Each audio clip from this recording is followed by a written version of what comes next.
नमस्कार, मैं डॉक्टर मनीषा शर्मा आप सबका हृदय से स्वागत करती हूँ। आज की इस वीडियो में मैं अमावस्या तिथि के बारे में आपको बताऊंगी। ये तिथि कब पड़ रही है, इसका महत्व क्या है और इसमें कुछ करने वाले सरल उपाय मैं आपको बताऊंगी। तो चलिए अपने इष्ट देव को प्रणाम करते हुए आज की इस वीडियो का शुभारंभ करते हैं। हिंदू पंचांग में धार्मिक दृष्टि से अमावस्या तिथि का विशेष महत्व है। अमावस्या तिथि के स्वामी हमारे पितर देवता होते हैं, तो हम अपने पितरों की आत्मा की शांति के लिए तर्पण करते हैं, जिससे हमें पितृ दोष से मुक्ति प्राप्त होती है। अमावस्या तिथि में कोई चंद्रमा नहीं होता, हमें चंद्रमा के दर्शन नहीं होते उस दिन। वैसे तो देखिए पूरे साल में 12 अमावस्या तिथि आती हैं। ये एक मासिक उत्सव है, लेकिन इस बार अधिक मास पड़ने के कारण इसकी संख्या 13 हो गई है। तो इस दिन जो भी मनुष्य अमावस्या तिथि में अपने पितरों को याद करता है, उनके लिए तर्पण करता है, उनके लिए दान करता है, पितर देवता उनसे बहुत खुश होते हैं। हर महीने की अमावस्या तिथि पे कोई ना कोई शुभ त्योहार बनता है, जैसे सोमवती अमावस्या हो गई, शनिश्चरी अमावस्या, भोमवती अमावस्या, दिवाली भी इसी दिन मनाई जाती है अमावस्या तिथि पर। ये धार्मिक दृष्टि से तो महत्वपूर्ण है, लेकिन इसमें शुभ कार्य नहीं किए जाते हैं।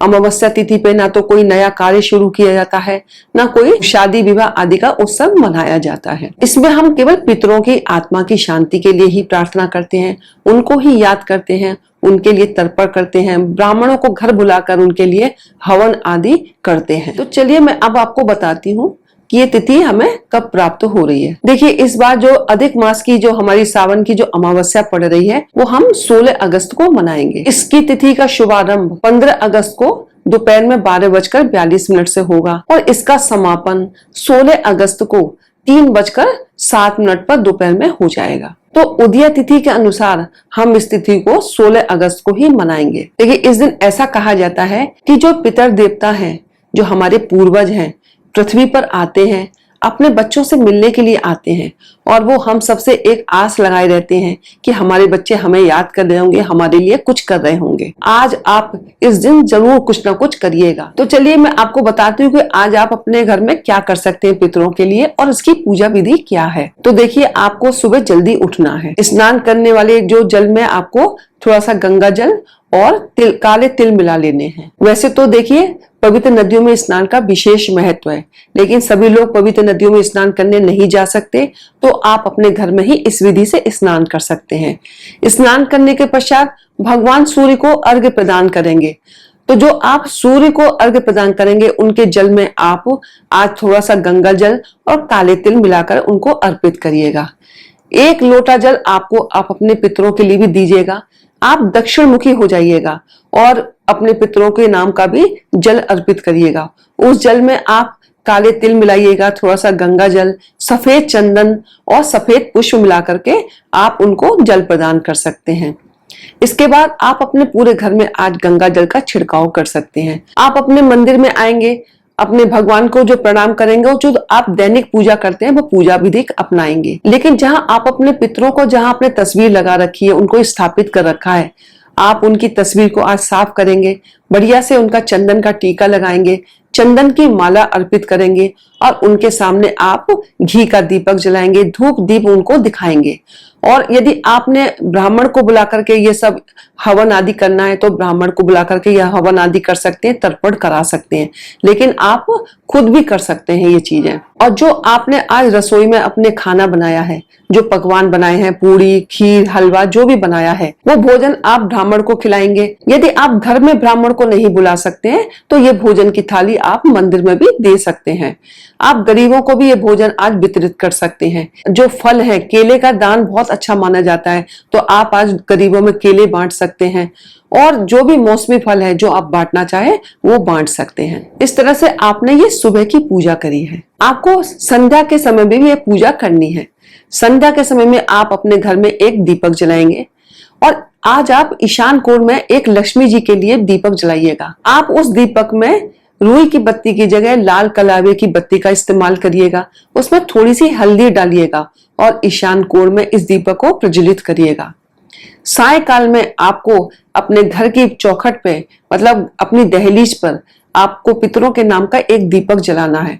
आप वो 4 मुखी दीपक जला सकते हैं। यदि 1 मुखी दीपक जला रहे हैं तो उसकी जो लौ है, दीपक की जो दिए की बत्ती की लौ है, उसको आप दक्षिण की तरफ कर दीजिएगा। आप दीपक के अंदर थोड़ी सी काले तिल डाल सकते हैं, काली सरसों डाल सकते हैं और अपने पितरों को स्मरण करते हुए उस दीपक को आप इस तरह से प्रज्वलित कर सकते हैं। तो इस तरह से आप पूरे दिन की आपकी पूजा की विधि समाप्त होती है। तो चलिए मैं आपको अब बताती हूँ कि कुछ आप सरल उपाय क्या कर सकते हैं। देखिए, मछलियों के लिए आप 108 आटे की गोलियां बनाकर उनको खिला सकते हैं। यदि ये काम आपके घर के बच्चे करते हैं तो बहुत अच्छा माना जाता है। पीपल के पेड़ की पूजा आपको जरूर करनी है। आप पीपल वृक्ष के नीचे मीठा जल अर्पित करेंगे, उसकी परिक्रमा करेंगे पीपल वृक्ष की, और आज आपको पीपल वृक्ष के नीचे अपने पितरों के लिए या तो थोड़ी सी खीर दोने में रखेंगे या 5 मिठाई को अर्पित कर सकते हैं। आप पीपल के वृक्ष की 7 परिक्रमा करिएगा। तो पीपल के पेड़ की पूजा जरूर करनी है, क्योंकि अमावस्या तिथि के दिन पितरों का तो निवास होता ही है, साथ में ही भगवान विष्णु और माता लक्ष्मी का भी निवास माना जाता है। आप तुलसी का भी पूजन जरूर करेंगे। तुलसी के नीचे सुबह और शाम दोनों समय शुद्ध घी का आप दीपक जलाइएगा। आज आपको ब्राह्मण को वस्त्र का दान, अन्न का दान, धन का दान जरूर देना है। आज आप छतरी दे सकते हैं, टॉर्च दे सकते हैं, उनको जूते चप्पल भी आज दान में दे सकते हैं। देखिए, अमावस्या तिथि के दिन भगवत गीता का पाठ करना बहुत अच्छा माना जाता है।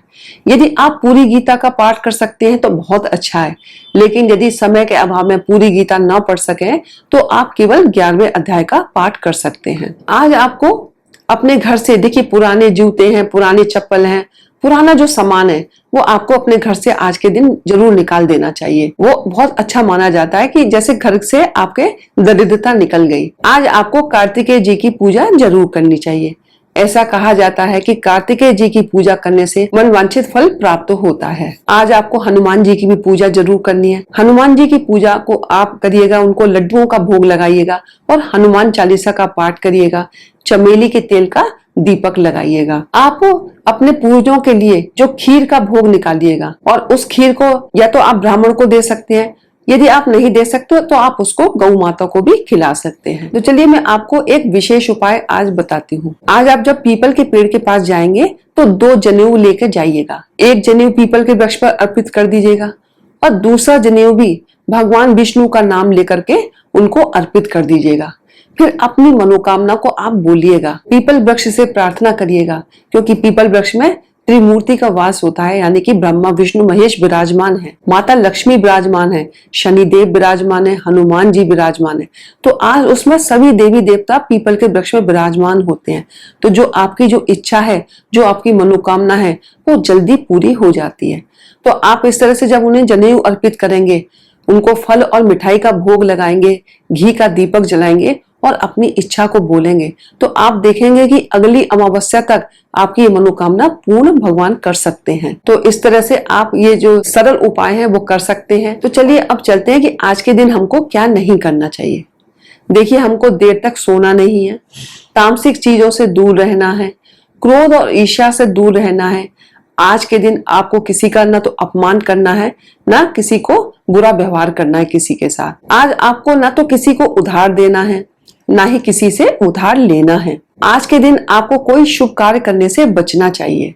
देखिए, धार्मिक दृष्टि से तो ये तिथि बहुत अच्छी होती है, लेकिन कोई नया कार्य या कोई विवाह आदि कोई शुभ कार्य आज के दिन नहीं करना चाहिए। आज आपको तुलसी पत्र भी नहीं तोड़ना है और आपको कौवा है, कुत्ता है, गाय है, इनके लिए भोजन अवश्य निकालिएगा। तो चलिए आज की वीडियो में बस इतना ही। मुझे आशा है कि आज की वीडियो आपको अच्छी लगी होगी। यदि अच्छी लगी हो तो प्लीज वीडियो को लाइक करिएगा, मेरे चैनल को सब्सक्राइब करिएगा, शेयर करिएगा, बेल आइकन को प्रेस करिएगा, ताकि आगे आने वाली वीडियोस का नोटिफिकेशन आपको प्राप्त हो सके। तो मिलते हैं अगली वीडियो में कुछ नई जानकारी के साथ। हर हर महादेव, जय भोलेनाथ।